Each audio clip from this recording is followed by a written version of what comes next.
Boa noite a todos. Boa noite. Só dar uma revelada aqui no som. Minha voz vai sumindo, né? Que eu já estava no grupo de estudos aqui antes. Bem, essa noite nós falaremos, como dito aí pelo Celso, do Código Penal da Vida Futura. Para quem não conhece o tema, é o capítulo 7 do Céu e Inferno. Obra essa, né, do Kardec, que está completando, aliás, completou 150 anos no mês passado. Então a gente aproveita, né, já que é uma obra que as pessoas não têm muito hábito de ler, né, a gente lê muito o Livro dos Espíritos, lê o Evangelho, mas é importante conhecer um pouquinho das outras obras também. Então a nossa expectativa é falar um pouquinho sobre isso essa noite. As penas futuras segundo o Espiritismo. Aí eu trouxe aqui só para ilustrar também um versinho aqui do Casimiro Cunha, que diz o seguinte: dobram sinos afinados, com mágoa e desolação, porque não sabem que a morte é a nossa libertação. Há uns meses atrás também trouxemos um tema exatamente falando a respeito da morte. Se chamava Educação para a Morte.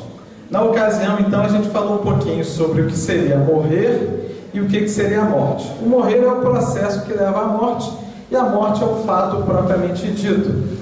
Só que a gente fica muito naquela expectativa, tá bom, morrer, beleza, aquela coisa que todo mundo sabe que vai ter que passar, mas e o depois? Né? Como a gente se coloca diante do depois, como a gente se prepara e pensa a respeito desse depois. Então, é o que a gente vai tentar fazer um pouquinho nessa noite. E é claro que a melhor frase que eu achei aqui para ilustrar esse primeiro momento de reflexão é aquela máxima do Cristo que nos diz: a cada um segundo suas obras. Aí já começa a ficar preocupado, né? A alma ou o espírito sofre na vida espiritual as consequências de todas as imperfeições que não conseguiu corrigir na vida corporal. Se a gente acredita, se a gente abraça uma doutrina que é reencarnacionista, a gente começa a perceber o seguinte: o fato de eu estar aqui hoje já é uma necessidade que eu trago de uma situação anterior, que onde eu estava? No plano espiritual. Ou seja, estar no plano espiritual já é uma situação que eu conheço, de certa forma. Mas, devido às dificuldades que eu ainda carrego dentro de mim, eu crio a necessidade de estar aqui de volta e experimentando novas experiências, para que eu possa exercitar novamente uma oportunidade de fazer certo, de fazer melhor dessa vez. Então, essa questão da gente pensar do lado de cá, do lado de lá, na verdade a gente tem que pensar a vida de uma forma mais contínua. Eu sei que a morte é um tema que chama muito a nossa atenção, o porvir é uma coisa que às vezes nos causa uma certa angústia, mas a gente precisa perceber que, acima de tudo, eu sou um espírito estando do lado de cada vida, estando do lado de lá da vida, que apenas largo este corpo como quem troca de roupa. Então o que a gente tem que perceber é que estar no lado de lá vai ser consequência daquilo que eu faço do lado de cá. Seguindo, a completa felicidade prende-se à perfeição, isto é, à purificação completa do espírito. Nós não somos perfeitos, todo mundo já sabe disso, né? Mas todos nós somos perfectíveis, ou seja, fomos criados por Deus com o objetivo de atingir essa perfeição. Só que essa perfeição será uma construção que deve ser realizada por nós mesmos. Pedimos ajuda a Deus, pedimos ajuda à espiritualidade, mas nós somos o grande construtor, o grande responsável por esse processo de busca, que é a busca da perfeição. Se a perfeição está relacionada a não ter erros, a deixar os erros para trás, essa purificação ela precisa ser completa. Então não vai adiantar ficar mais ou menos bom, porque mais ou menos bom eu continuo com a necessidade de voltar aqui. Quem é mais ou menos bom é porque ainda tem alguma dificuldade a superar também. Então ainda cria a necessidade de aqui estar e de aqui voltar. Não há uma única imperfeição ou qualidade da alma que não importe em consequências. Ou seja, não adianta eu chegar lá e falar assim: não, mas é só isso aqui que eu piso na bola, então eu acho que dá para passar. Não tem essa de dar para passar, não. Não adianta passar na média, não. Você passa na média, você ganha uma outra oportunidade de voltar aqui de novo. Então, passar na média é o mínimo. O mínimo que vai fazer com que você tenha oportunidades dali para melhor. Porque se eu não aproveitar, eu vou voltar do mesmo jeito. Só que eu vou voltar com outras experiências um pouquinho mais complicadas, fruto das escolhas que eu mesmo faço. Então eu devo sim fazer essa busca e entender que não vou chegar chegar do lado de lá perfeito, mas eu preciso manter esse esforço em andamento. É claro que eu também carrego virtudes, né? Quando a gente fala aqui em perfeição, a gente foca muito na imperfeição, né? Mas eu também tenho qualidades. Eu vim aqui exatamente para desenvolver habilidades novas e desenvolver um pouco mais aquelas habilidades que eu já tenho. Então não vamos pensar que são só coisas ruins também, né? Quando a gente fala que você vai ter cada um segundo suas obras, a gente sempre pensa negativo, né? Se as suas obras forem boas, você estará melhor um pouco do lado de lá também. Então a gente não deve se concentrar apenas no ruim, mas mesmo pensando no bom, no ruim, fazendo o bom ou ruim, não tem como a gente se libertar disso aqui. Isso aqui é a base de tudo, que é a lei de causa e efeito. Ou seja, aquilo que eu faço tem consequência. Não é um castigo gratuito, é consequência. Então, se eu escolho de determinada forma, eu tenho que aceitar que eu vou ter consequências das escolhas que faço. Se faço escolhas adequadas, faço escolhas boas, terei consequências boas. Se não fizer, se mantiver no equívoco, alguma coisa, mesmo querendo fazer o bem, né? Se eu estiver fazendo errado, eu vou precisar corrigir isso um pouco lá na frente. Em virtude da lei do progresso, que dá a toda alma a possibilidade de adquirir o bem que lhe falta, como de despojar-se do que tem de mal, conforme o esforço e vontade próprios, temos que o futuro é aberto a todas as criaturas. Isso aqui já é um ponto bastante positivo, porque isso aqui vai fazer com que a gente não fique necessariamente ou possivelmente destinados ao inferno. Então a gente começa a perceber que tanto o céu quanto o inferno são construções que nós mesmos criamos a partir das nossas escolhas, a partir do exercício do nosso livre-arbítrio. Tem pessoas que falam, o inferno mesmo é aqui, né? Tem gente que fala assim, na verdade você vai carregar o seu céu e o seu inferno onde quer que você esteja. E isso começa a fazer sentido na medida que a gente começa a pensar qual o propósito de Deus na nossa vida. A gente falou que Deus não nos criou perfeitos, mas nos criou perfectíveis. Somos passíveis da perfeição. Mas imagina que alguém pise na bola, como o Alessandro ou qualquer outro, e aí Deus fala assim, agora você vai para o inferno. Isso teria uma consequência para o Alessandro. Mas isso teria uma outra coisa muito mais estranha.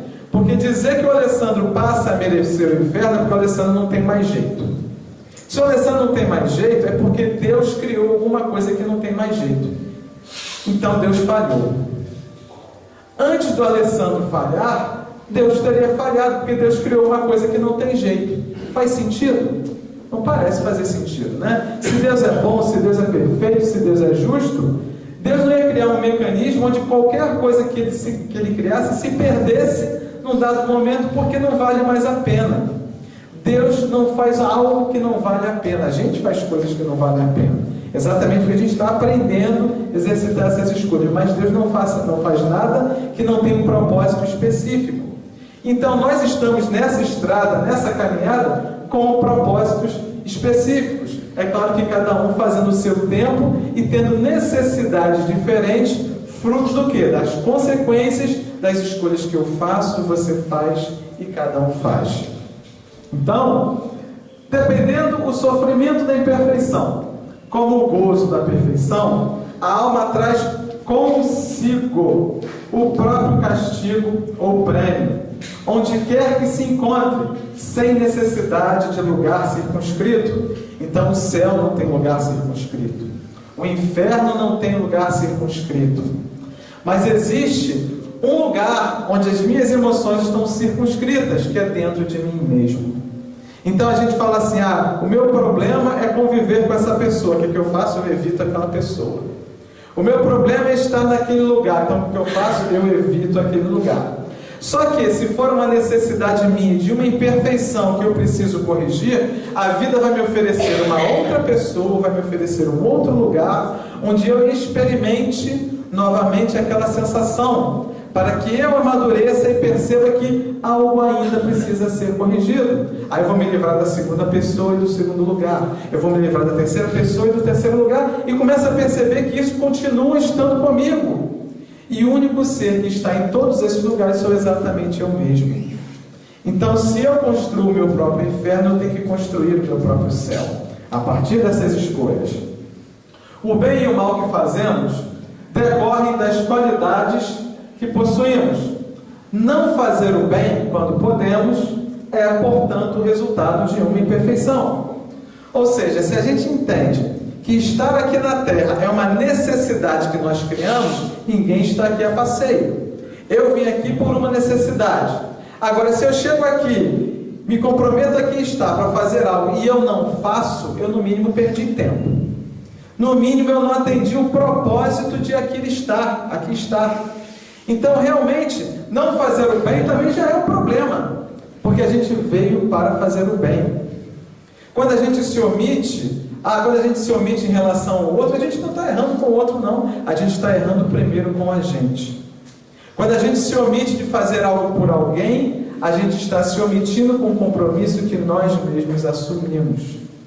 E isso é uma coisa importante para a gente pensar, porque é isso, exatamente isso, que vai bater na nossa consciência ao chegar do lado de lá, a relembrar os compromissos assumidos e o quanto às vezes deixamos as oportunidades passarem. Porque todo esse processo de idas e vindas, tratam basicamente da reeducação do espírito. É do espírito, não é do ser encarnado. Se é do espírito, é esse mesmo cara que vem para cá, que reencarna, que desencarna, tentando fazer com que esse processo seja cada vez mais ameno, cada vez mais maduro, em função daquilo que eu escolho para a minha vida. Então, o espírito sofre pelo mal que faz, de maneira que, sendo a sua atenção constantemente dirigida para as consequências desse mal, melhor compreende seus inconvenientes e trata de corrigir-se. Tem bastante informação aqui, ó. Primeiro, sua atenção é constantemente dirigida. É dirigida por alguém. Se eu não estou escolhendo essas oportunidades aqui da vida encarnada e a vida está me empurrando, alguém está me empurrando para que eu faça, para que eu siga nessa direção. Beleza, mas então o objetivo é compreender os inconvenientes e corrigir-se. Veja bem, não estamos falando aqui de pecado, não estamos falando aqui de condenação, estamos falando de inconvenientes e, acima de tudo, a necessidade de correção. Então, se aqui vem, passo pelos inconvenientes e não faço a minha correção, eu vou voltar de novo. Então tem gente que fala assim, acha que reencarnar é passar pelas situações, né? Eu reencarno porque eu tenho que pagar, eu tenho que passar por isso. Se eu não tirar o proveito daquela oportunidade, vai passar de novo.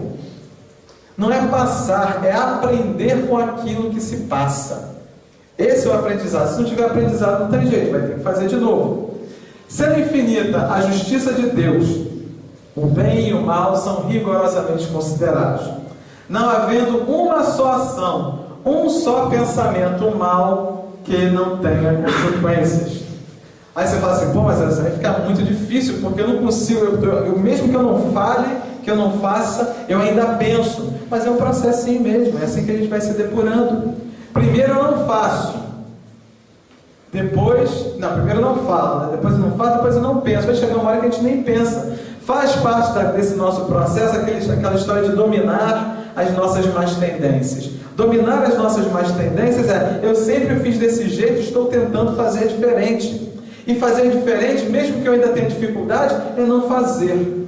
Porque a gente começa a perceber que as escolhas que eu venho fazendo criam dificuldade na minha vida, antes de mais nada.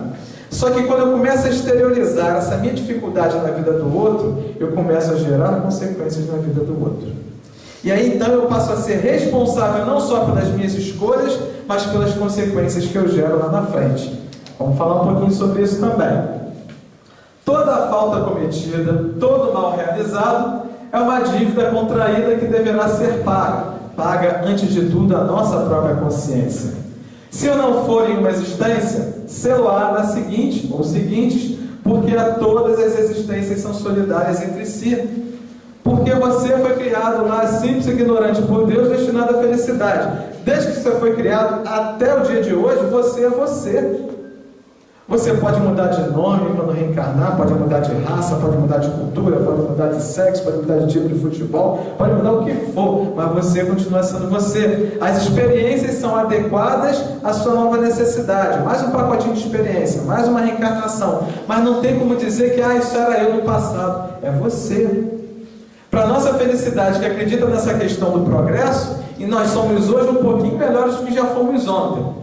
Então não quero nem olhar para trás, né? Sabe o que a gente já tem, vamos trabalhar e olhar para frente, né? Já tem bastante coisa para a gente trabalhar.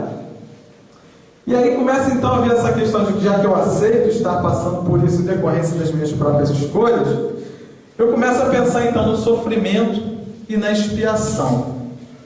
Caramba, né? Sofrimento e expiação, a gente já começa a ficar incomodado, né? Enquanto eu dizer que eu era responsável, tá bom, eu sou responsável, eu faço bobagem mesmo. Não, mas agora você precisa resolver.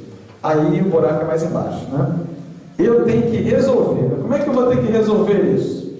O espírito sofre, quer no mundo corporal, quer no espiritual, a consequência das suas imperfeições. É curioso como a gente está muito preocupado com o lado de lá da vida, com medo da morte, o que vem depois, e a gente vai passando a vida sem se preocupar com o que está fazendo hoje. A gente começa a viver tanto a vida no mundo material que a gente começa a perder o fio da meada. O que é o fio da meada? Eu me lembrar que eu sou um espírito imortal. Eu me lembrar que não é a primeira vez que eu aqui estou. E que isso é contínuo. Se a minha vida é contínua ao longo das encarnações, o meu esforço precisa ser contínuo.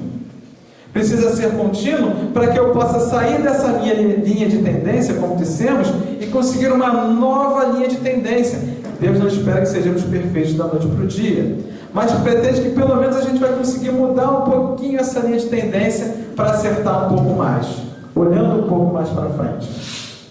A expiação varia segundo a natureza e a gravidade da falta, podendo, portanto, a mesma falta determinar expiações diversas, conforme as circunstâncias, atenuantes e agravantes em que for cometida. Vamos lá, aí a gente traz de novo para aquela programação espiritual. A gente fala que a gente vem com um pacotinho. O pacotinho é uma programação. Não quer dizer que vai ser desse jeito. Vai ser desse jeito se for necessário. Se eu seguir aquela linha de tendência, vai acontecer aquilo ali. Se eu continuar escolhendo daquela forma, vai acontecer daquilo ali. Mas eu posso escolher melhor, por que não? O que me impede de escolher melhor? Se eu começo a escolher melhor, eu começo a ter menos necessidade de ter que expiar uma coisa que eu já resolvi dentro de mim. A questão é que, de uma maneira geral, nós costumamos ser bastante lentos. Então esse é um processo que a gente acaba experimentando em função do ritmo que nós mesmos empreendemos nesse processo de busca. Não há regra absoluta, nem uniforme quanto à natureza e duração do castigo. Castigo esse que nós provocamos, né? A única lei geral é que toda falta terá punição e toda recompensa, todo ato meritório, segundo o seu valor. Né? Claro que a gente, lembrando que a gente está falando de uma obra de 150 anos atrás, né? Kardec também estava juntando esses conceitos para pessoas que nunca ouviram falar disso à época. Então a gente que já passou em 150 anos, talvez algumas encarnações, pelo menos mais uma ou duas encarnações, né, tentando aprender esses conceitos, a gente já começa a ver essa questão de outra forma. Essa punição significa que eu vou abrir mão de determinadas experiências que eu gosto. A questão é, será que o que eu gosto é bom para mim, enquanto espírito? Então, quando eu tenho que abrir mão de algo que eu gosto, eu começo a ver isso como castigo. Quando na verdade o que está tentando se fazer com aquela orientação é mostrar para mim que existe uma coisa muito melhor reservada para mim. Existe uma coisa muito melhor reservada para você. Então a gente já começa a amadurecer e ver isso de uma outra forma, vendo isso como uma oportunidade. É claro que quando dói no nosso calo, né, a gente começa a achar que as penas são eternas, né? Parece um padecimento, né? Aquela história, né? Quem bate não lembra, né? Mas quem apanha não esquece, tem as histórias assim, né? Então quando a gente está passando pela situação, a gente fala, você fala isso porque não é você que está passando, não é você que sabe onde dói. O objetivo não é doer, o objetivo é fazer você perceber. Só que a gente tem essa dificuldade de se desprender, fazendo com que essas penas que nós passamos, essas dificuldades, começam a parecer que são eternas. A duração do castigo depende da melhoria do espírito culpado. Nenhuma condenação por tempo determinado lhe é prescrita. Aí as pessoas começam a ver livros espíritas, já começam, não, André Luiz, que fez todos aqueles livros, passou não sei quantos anos no umbral. Eu então vou ficar pelo menos mais uns 30 ou 40, né? As pessoas começam a achar que isso é uma relação matemática. E as pessoas começam a se autoflagelar, tendo uma vida inteira ainda de oportunidades para não precisar passar por aquilo. Fazer com que essa duração aconteça será de acordo com a nossa consciência. Será que nós estamos trabalhando, burilando a nossa consciência enquanto estamos encarnados? Ou será que estamos absorvendo esses valores aqui, mas isso aqui é bonito de falar, bonito de ouvir, mas não é tão fácil assim de fazer e eu não quero fazer? É para a gente pensar. Dependendo da melhoria do espírito, a duração do castigo, o culpado que jamais melhorasse sofreria sempre, e para ele a pena seria eterna. Então, gente, passa pelo arrependimento. Ninguém vai se arrepender por mim. Ninguém vai desistir das minhas más tendências por mim. Não é porque vem o meu mentor espiritual vai falar para mim, mas às vezes eu não vou conseguir nem dar ouvidos para ele. Porque às vezes eu não vou nem conseguir permitir a sintonia para que ele possa me intuir. Por isso a gente fala, orar e vigiai. Orar e vigiar por quê? Orar por orar? Não, vamos buscar a sintonia, vamos buscar a conexão, vamos vigiar aquelas coisas que a gente já sabe que não deve fazer mais, mas que a gente ainda faz. Certa vez falamos aqui sobre os 12 passos, né, dos Alcoólicos Anônimos. Então, quais são as duas coisas básicas que eles fazem? Primeiro, reconhecer a impotência diante do vício. Nós devemos reconhecer a nossa impotência diante das dificuldades que nós temos. O que eles fazem depois? Não dar o primeiro gole. Então, o que a gente não pode fazer? A gente não pode se embebedar dessas dificuldades que a gente ainda alimenta. Observe-se um pouco mais, conheça-se um pouco mais e evite. Porque por enquanto a gente ainda gosta de ser desse ou daquele jeito. Mas na medida que a gente se desprender e vivenciar outras coisas, a gente passa a nem querer mais aquilo. A vida fica um pouquinho menos complicada pelas nossas escolhas. Uma condição inerente à inferioridade dos espíritos é não lobrigarem o tempo da aprovação, ou seja, não enxergarem, não conseguirem perceber qual é a necessidade disso, acreditando-a eterna, como eterno lhe parece deve ser o tal castigo. Da mesma forma, se a gente pensar aqui, né, se a gente olhar só para a vida terrena e não enxergar a vida espiritual, quando a gente vê na televisão catástrofe feitas por pessoas, a gente fala assim, esse cara aqui merece a pena eterna. Pô, a pena eterna é um termo pesado, gente. Imagine a pior pessoa que vocês já conheceram, né? Você fala assim, você vai passar 20 anos no inferno. Não, você merece mais, 100 anos no inferno. Não, vamos um pouco mais, 500, 2000 anos no inferno. É padecimento pra caramba, né? Imagina a eternidade. Então, se a gente não começa a perceber essa questão do espiritual, a gente começa a achar que tudo tem que ser assim, está errado para sempre, vou sofrer para sempre, quando tudo isso pode e terá um ponto final. Terá um ponto final quando nós fizermos o momento da virada. Mesmo aqueles espíritos mais equivocados nas suas escolhas terão o seu momento de virada. Porém, é claro que ao longo do exercício do seu livre-arbítrio, ele vai angariando às vezes dificuldades e comprometimentos maiores ainda, com ele e com o outro. O que ele vai ter que fazer? Vai voltar um pouco mais tolhido, um pouco mais limitado, para que ele não se perca mais ainda e se comprometa mais ainda. Seguindo então, arrependimento, expiação e reparação, né? Precisamos resolver, não precisamos ficar só no problema, precisamos focar na solução, né? Sou parte do problema, sou parte da solução. O arrependimento pode dar-se por toda parte e em qualquer tempo. Se for tarde, porém, o culpado sofre por mais tempo, desde causa e efeito, como dissemos. Não é Deus, não é o seu mentor espiritual, não é o Cristo que vai dizer, você vai ficar mais, deixa eu cronometrar aqui, mais 57 anos para você. Não, não é assim. Nós precisamos nos libertar, precisamos não querer mais aquele mal que ainda carregamos. Aí a coisa começa a ficar um pouquinho mais fácil. Um pouquinho mais fácil para recomeçar. Até que os últimos vestígios da falta desapareçam, A expiação, ou seja, passar por aquilo, né, para poder entender, consiste nos sofrimentos físicos e morais, não é só físico, hein? E morais, que lhes são consequentes, seja na vida atual, seja na vida espiritual, após a morte, ou ainda em nova existência corporal, como aqui estamos. E é interessante, né, quando a gente começa a ver a literatura espírita, e a gente começa a perguntar para a espiritualidade como é que é a sensação de estar, como é que o espírito sente isso ou aquilo, e eles mesmos colocam que às vezes faltam palavras para exprimir o quanto e o como o espírito sente na vida desencarnada. Ou seja, estar no corpo físico, mesmo com todas as imperfeições que nós temos, é uma bênção.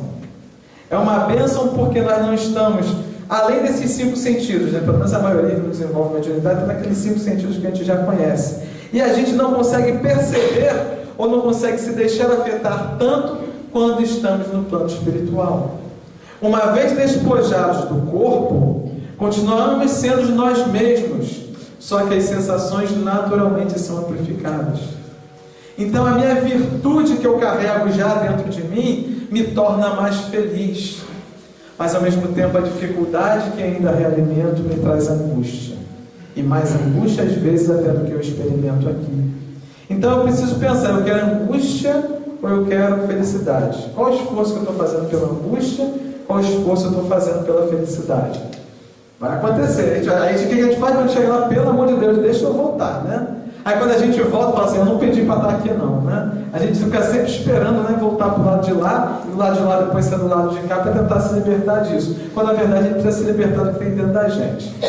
A reparação consiste em fazer o bem àqueles a quem se havia feito o mal. Quem não repara os seus erros numa existência, por fraqueza ou má vontade, achar-se-á numa existência ulterior em contato com as mesmas pessoas que de si tiveram queixas. E é exatamente isso que acontece no nosso processo reencarnatório. Reencontramos pessoas que são desafetos, ou nós somos os desafetos deles, né? No lado de lá da vida, ou no lado de cá da vida, e experimentamos novamente aquelas sensações das quais precisamos nos libertar. E beleza, mas às vezes esse espírito consegue se sublimar. Tá bom, você vai voltar com outro que vai fazer você trazer à tona aquele sentimento. É como dissemos no início, você pode se livrar da pessoa e daquele lugar. Você vai encontrar uma pessoa parecida, num lugar parecido, ou até diferente, mas que vai te trazer à tona o mesmo tipo de sentimento, para que você tenha o seu mesmo questionamento das escolhas que faz. Então, a gente foge de todo mundo, só não foge da gente mesmo, né? E aí, lembrando aquela máxima também, há muitas moradas na casa do Pai. Os espíritos imperfeitos são excluídos dos mundos felizes. Na verdade, eles nem entram, né? Não é que sejam colocados para fora, mas são excluídos de entrar, vamos dizer assim. Cuja harmonia perturbariam, ficam nos mundos inferiores a expiarem as suas faltas pelas tribulações da vida, e purificando-se das suas imperfeições até que mereçam encarnações em mundos melhores. Ela fala, pô, mas será que o Pai não dá nem uma colher de chá? Deixa eu passar pelo menos aí uns 50 anos lá no mundo perfeito para eu ver como é. A gente não entenderia. A gente seria um peixe fora d'água. É como a gente imaginar, pega uma criança que está no maternal, bota ela na faculdade. Ela não vai entender nada. Ela não vai tirar o proveito de ali estar, porque existe toda uma construção de aprendizado, de referências, de escolhas, de aprimoramento, pelas quais cada um de nós precisa passar. Então não é questão de querer estar num lugar ou outro, é questão da gente se preparar e tirar o proveito de ali estar. Estamos aqui encarnados, precisamos tirar o proveito e a oportunidade e o aprendizado de aqui estar. Como o espírito tem sempre o livre-arbítrio, o progresso por vezes se lhe torna lento e tenaz a sua obstinação do mal. Então por isso que às vezes tem essas pessoas que a gente acha que esse cara não vai melhorar nunca, esse cara não tem jeito. Tá bom, deixa mais algumas encarnações para ele. Mas eu estou cuidando do meu processinho, né? Será que eu estou preocupado com o meu? Será que eu estou preocupado só com o meu? Quaisquer que sejam a inferioridade, a perversidade dos espíritos, Deus jamais o abandona. Todos têm seu anjo de guarda, guia que por eles vela, na persuasão de suscitar-lhes bons pensamentos. Ou seja, aquele cara que está lá tentando empurrar você para as situações, para tirar proveito, né? E como dissemos, Deus não abandonaria os seus filhos, porque naturalmente significaria dizer que Deus errou. Se Deus não erra, tudo isso que nós estamos passando tem que ter algum propósito, tem que ter uma razão. E nesse processo de busca, né, eu achei interessante que a apresentação já estava pronta, mas na terça-feira o palestrante aqui falou sobre o cativar, né? E tem uma musiquinha que a gente gosta muito de cantar aqui na Casa Espírita, que fala um pouco disso. E ele até comentou que cativar significa criar laços. E estando nós aqui no mundo de provas e expiações, mas eu aqui reencarnado em uma coletividade, o meu propósito é individual, é a minha evolução, é o meu aprimoramento, mas exercitado de maneira coletiva. Então o cativar está diretamente relacionado a como eu estou também com o outro. A responsabilidade das faltas é toda pessoal. Ninguém sofre por erros alheios, salvo se a eles deu origem, quer provocando-os pelo exemplo, quer não os impedindo quando poderia fazê-lo. É como dissemos, né? Eu tenho as minhas escolhas, mas às vezes as escolhas que eu faço geram consequência na vida do outro, e a gente nem se importa. A gente às vezes não dá conta do tamanho da consequência que a gente leva numa vida de uma pessoa e que ela pode carregar pelo resto da presente encarnação. E mesmo não querendo fazer o mal, mesmo eu não me dando conta, eu tenho que me dar conta. O amadurecimento passa por isso, ou seja, não é só aquele mal que eu fiz, é o bem que eu deixei de fazer. Eu preciso me importar com o outro, eu preciso me importar com a dor do outro, eu preciso trabalhar a minha dificuldade na medida do possível, eu preciso ajudar o outro na sua dificuldade. E aí nessa história do cativar, é exatamente a historinha lá do Pequeno Príncipe, que acho que eu já trouxe mais outra oportunidade também. Você se torna responsável por aquilo que cativas. E aí você se torna responsável por aquilo que você gera na vida do outro. Nós trocamos o tempo todo. Agora, será que eu estou preocupado em levar consequências boas na vida das outras pessoas? Será que eu estou preocupado em ser construtivo, né? Às vezes a gente passa batido, às vezes a gente está preocupado nem em ser construtivo com a gente, né? Nem olhar no nosso lado espiritual. E eu começo a ser responsável pelo que eu faço na vida do outro? É isso mesmo. É isso mesmo, é um processo individual exercitado de maneira coletiva. Então a gente começa a perceber que a gente só começa a ver o outro quando é para culpar o outro, né? A gente fala, por que você é assim? Ah, porque o outro me fez tal coisa, né? Ah, porque o outro? Aí você fala assim, ah, por que isso? Não, porque o outro, porque o outro, porque o outro, porque o outro. E a gente sempre bota a culpa no outro. É claro que o outro tem as suas dificuldades, eu tenho as minhas. Mas qual a importância de eu ter que lidar com uma pessoa daquele jeito na minha vida? E já que a vida criou um propósito para isso, de eu estar com aquelas pessoas ali, nessa oportunidade, como é que eu vou me colocar diante disso, independente do outro? Todo esse processo de construção, de melhoria e tudo mais, é um processo que acontece de dentro para fora. Todas as experiências que nós vivemos do lado de fora, no mundo externo, são oportunidades, são exemplos, são cenários, eu costumo chamar de cenários. São cenários e oportunidades para que isso se internalize. Mas não basta essa impressão vir de fora para dentro, se de dentro para fora eu não fizer algo com isso. Se eu não conseguir pegar o proveito daquela experiência de aqui estar, por exemplo, essa noite. De aqui estar, de conviver com vocês, de trocar com vocês, eu tenho que fazer valer isso. Porque se eu botar isso aqui, se eu chegar só até aqui, não entrar, ou se entrar, não servir para algo, essa oportunidade passou. Eu vou precisar de uma próxima, e de uma outra, e de uma outra, e de uma outra. Então a gente precisa aproveitar. Porque senão a gente vai vivendo, vai vivendo, vai vivendo e chega do lado de lá. Mais horas, menos horas, a gente vai chegar do lado de lá, né?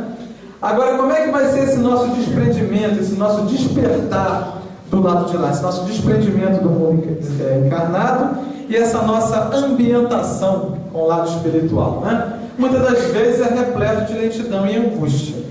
Poxa, mas por que isso, Alessandro? Fruto daquilo que fazemos aqui. A punição mais imediata, sobretudo, entre os que se acham ligados à vida material, em detrimento do progresso espiritual, faz-se sentir pela lentidão do desprendimento da alma, nas angústias que acompanham a morte ao despertar na outra vida. Olha como é que a gente começou falando. A gente começou falando um pouquinho da morte. O que adianta? Tá bom, morreu, resolveu? Não, necessariamente. Então a gente se preocupa muito com a morte chega e às vezes o problema continua. Olha que coisa, né? Então a cidade que o problema não é a morte. A gente pode até ter um receio da morte, mas a morte não é solução para nada. A solução existe dentro da gente. A morte é simplesmente chegar do lado de lá. Chegar do lado de lá, mas muitas das vezes acompanhado de todas as angústias que eu aqui carrego. Aí você está falando assim, mas Alessandro, você está achando então que nós somos pessoas muito mais, né? A gente faz o mal, então a gente merece padecer? Não. Às vezes você não precisa fazer o mal, como nós dissemos, basta só viver o mundo material.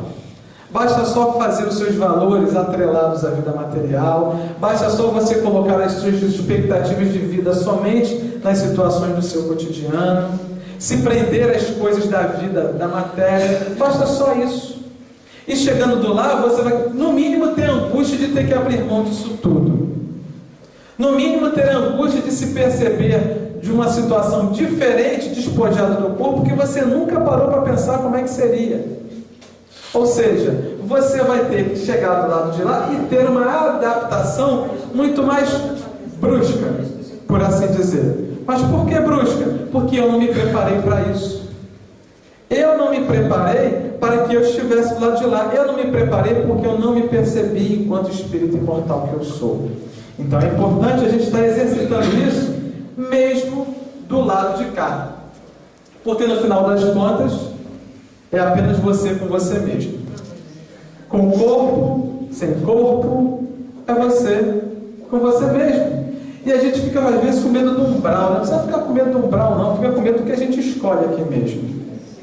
Porque o que a gente está escolhendo aqui é preparar a consequência da nossa percepção de lá chegar. Se eu não quero me livrar do umbral, eu tenho que me livrar de outras coisas aqui, né? O que a gente vai perceber lá? O embate desses valores. Para o orgulhoso, relegado às classes inferiores, é suplício ver acima dele colocados, cheios de glória e bem-estar, os que na terra desprezaram. O hipócrita vê desvendados, penetrados e lidos por todo o mundo os seus mais secretos pensamentos. Não temos mais esse corpo para fingir, para esconder, né, aquilo que a gente sente, sem que os possa ocultar ou dissimular.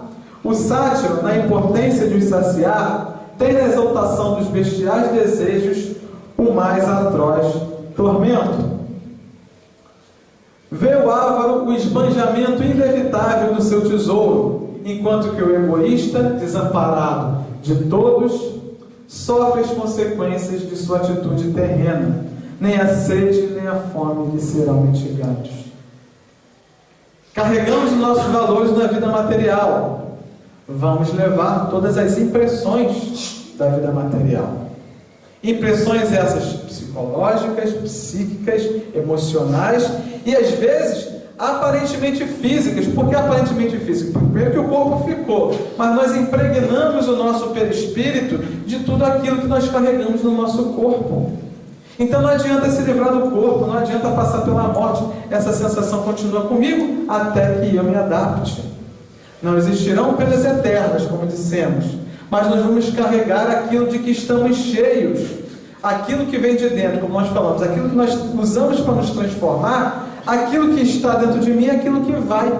Por isso, no final das contas, será sempre você com você mesmo. Então o objetivo é a gente virar a página, né? Então lá no Evangelho de Mateus, no capítulo 5, vem aquela passagem bastante interessante que a gente pode associar com essa noite aqui, né? O que Jesus recomendava? Deixa a tua oferenda ao se dirigir ao templo e reconcilie-te com o teu inimigo enquanto estás no caminho. Nós estamos no caminho. Nós não estamos numa sinagoga de 2000 anos atrás, mas nós estamos numa instituição religiosa, onde nós fazemos a nossa busca. E queremos esse contato com a espiritualidade, queremos esse afago, queremos essa consolação. Mas eles dizem o seguinte: a consolação depende de você. Eu estou aqui para te ajudar. Ajuda-te que o céu te ajudará. Então, pega isso que você está recebendo e ofereça isso lá fora. Construa isso lá fora, construa isso na sua vida cotidiana, construa isso principalmente com aqueles com quem você tem dificuldade, porque esse é o seu exercício. Amar os seus é muito fácil, a gente já exercitou isso, a gente já aprendeu, continue fazendo. Mas amar aqueles que você não ama, esse é o desafio. E esse é o aprendizado. Mas ele continua não me amando, mas eu quero exercitar o amor com ele assim mesmo, porque eu quero me libertar daquilo que ainda me faz mal. Eu posso fazer pelo menos a minha parte. O único meio de evitar ou atenuar as consequências futuras de uma falta está no repará-la, desfazendo-a no presente. Estar aqui é o momento mais importante. Quanto mais nos demorarmos na reparação de uma falta, tanto mais penosas e rigorosas serão no futuro as consequências. Por causa disso, a gente vai gerando cada vez mais complicação, a gente vai se atropelando cada vez mais, até que chega uma hora que a espiritualidade fala: opa, você já foi além da conta, Alessandro. Dessa vez eu vou te segurar um pouquinho do lado de cá. Essa coisa que você gosta tanto, na próxima, esse aqui não tem, tá? Porque exatamente o que você gosta é o que te atrapalha. Então, na próxima, esse aqui você não vai ter, não. Mas eu vou padecer. Não, você não vai padecer o que você está fazendo. Padecer o que você está escolhendo. Perder tempo é o que você está escolhendo. Então, eu vou te dar uma oportunidade de tentar nem pensar nisso aqui para exercitar outras virtudes. Aprender um pouquinho mais. A situação do espírito no mundo espiritual não é outra senão a por si mesmo preparada na vida corpórea. É o que dissemos. E não é a primeira vez que nós encarnamos. Não é a primeira, não é a segunda, não é a terceira. Então já passamos por esse processo de idas e vindas. Então não há uma necessidade de dizer o seguinte: isso aqui então é a prova de fogo. Sempre será a prova de fogo. Nós sempre estaremos nos confrontando o tempo todo. Mas já que aqui estamos, esse é o momento mais importante. Quando estivermos do lado de lá, vamos ter que nos adaptar à realidade do lado de lá. E certamente vamos ter que voltar, porque a gente não resolveu tudo ainda. E vai ser necessário ainda. Porque o objetivo disso tudo é que a gente possa ser livre para ser feliz. Quando a gente usa o termo perfectível, se nós somos perfeitos, ou melhor, quando formos perfeitos, naturalmente seremos mais felizes. Mais tarde, outra encarnação se lhe faculta para novas provas de expiação e reparação, com maior e menor proveito, dependentes do seu livre-arbítrio. Se ele não se corrige, terá sempre uma missão a recomeçar, sempre mais acerba, de sorte que pode dizer-se que aquele que muito sofre na terra, muito tinha a expiar. Não existe nenhum inocente reencarnado no mundo de provas e expiações. Mas também não é aquele cara está padecendo: rapaz, você deve merecer isso, você devia ter aprontado. Não, também não é para isso. É para perceber o seguinte: aquele companheiro está reencarnado com um pacote bastante complicado de adversidades. Então, qual é o meu papel nesse exercício coletivo? Ajudá-lo. Ajudá-lo na sua dificuldade. Aquele do ajuda-te que o céu te ajudará. Como é que eu posso ser merecedor de ajuda se eu não me disponho a ajudar? Como é que eu posso achar que eu sou merecedor de misericórdia se eu também não ajo com misericórdia com o outro?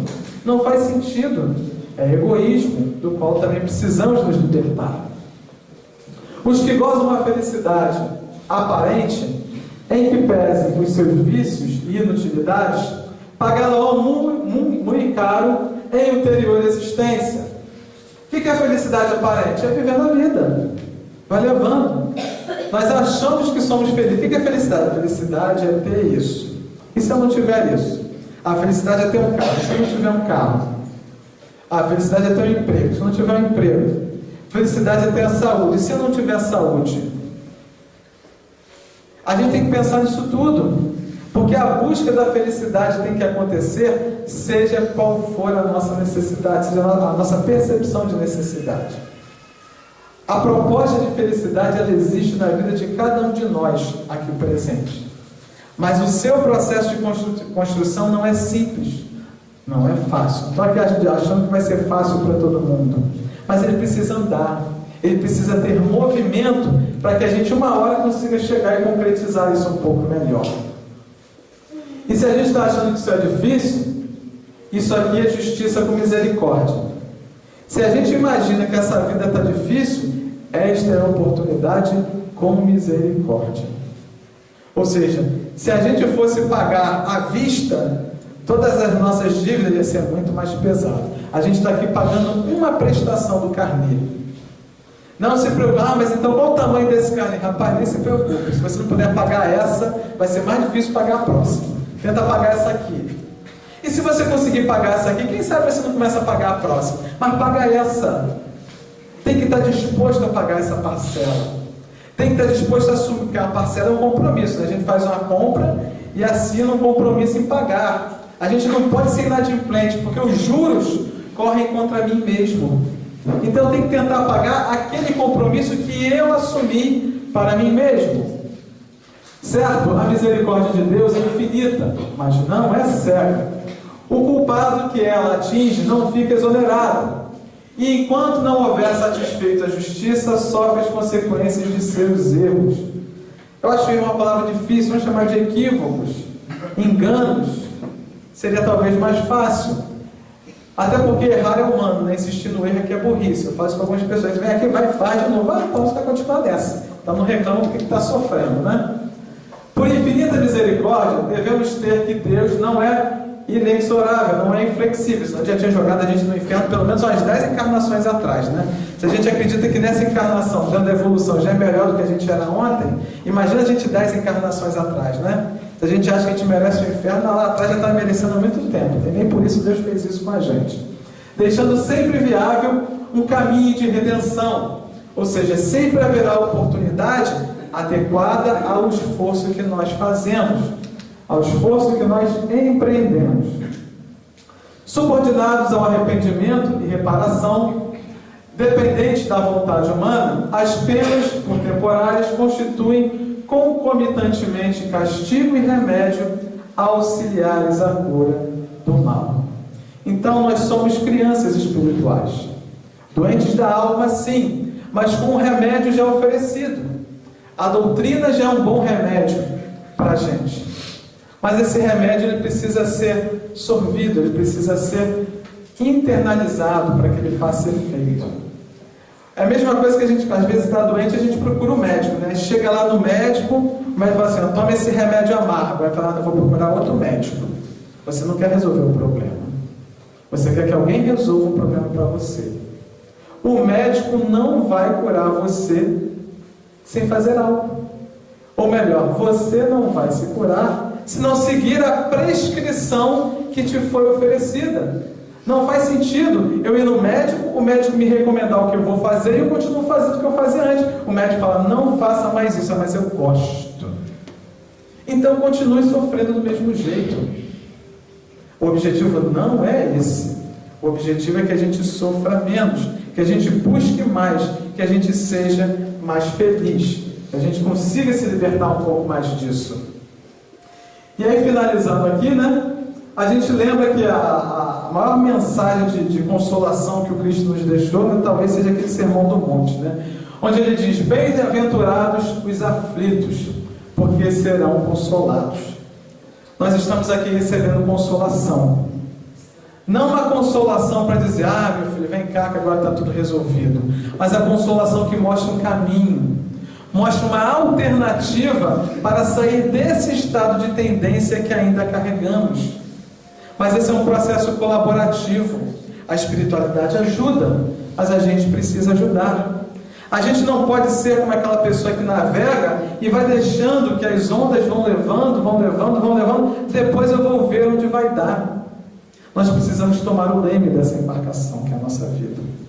Se eu não decidir por mim, eu vou continuar deixando que os outros decidam por mim. Eu vou continuar deixando que a sociedade decida por mim. Eu vou continuar esperando que lá do lado de lá eu descubra o que eu tenho que fazer. Eu preciso fazer a minha busca. Nós já temos uma bússola para essa navegação. A doutrina nos serve para isso. Mas a doutrina por si só é a bússola. Alguém precisa segurar essa embarcação. Alguém precisa conduzir. Não deixe que alguém conduza por você a sua felicidade. Que você seja o responsável por essa construção. Então eu agradeço mais uma vez estar com vocês, trazer uma reflexão para contribuir, né, na medida do possível, com a busca de cada um de vocês. Espero que vocês continuem buscando, não só buscando, né, fazendo um esforço para conquistar isso tudo que a gente falou. Muito obrigado e uma boa noite.